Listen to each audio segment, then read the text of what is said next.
near Salt Lake City. The man behind the company, Ron Toomer, designed 5 of the coasters included in our program. When you design a coaster, you know, I've had so many people come to me and say, you know, it's not really hard to design a coaster. All you have to do is figure out what the losses are, and if you tell me those, I'll be able to design one. Well, that's what it's all about, knowing what the losses are. You know, when I start trying to do something, it's pretty hard to visualize a thing on a piece of paper. So, you know, you start doing something in 3D, and you know, you could bend this thing around and turn it into, you know, our normal loop looks sort of like that. You know, I can picture something coming down here and dropping down quickly and around.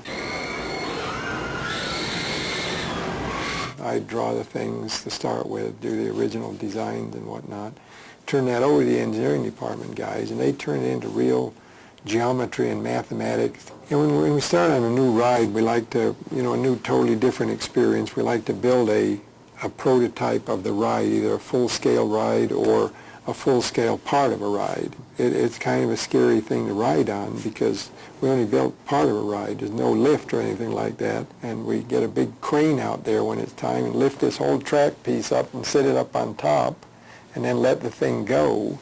And it does its gyrations around its own center line, comes back and there's nothing there but the end of the track and a bunch of brakes. So it's kind of scary to see this end of the pipes approaching at great speed, and all of a sudden the brakes come on and you stop before going over the edge. And I think that's been a pretty exciting ride to think about what's going on, because you can see the lake out there, Lake Erie's out in front of you, and you come over the top of this thing, and, you know, that's pretty close to straight down.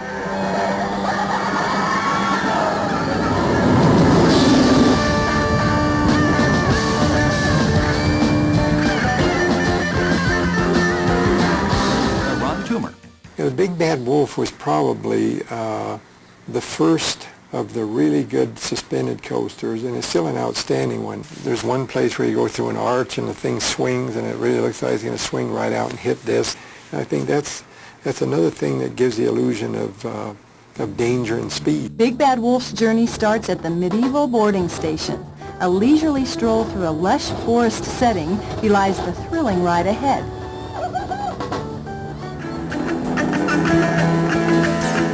We came off the top of the lift there and put a kind of a half a corkscrew where you roll upside down 150 feet above the ground or so, and then instead of rolling back out, you just sort of continue on down and into this big sweeping left-hand diving curve. And that again is a very intense high-speed ride all the way.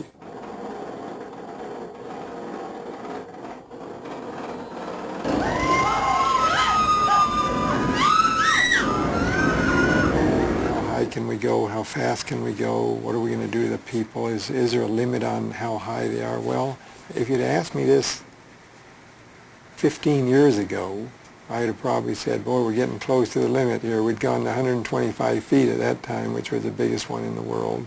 And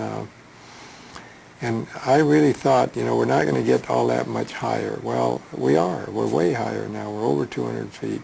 And I think there's no limit now. I think the only limit we're going to see is what people will get on. Here we go.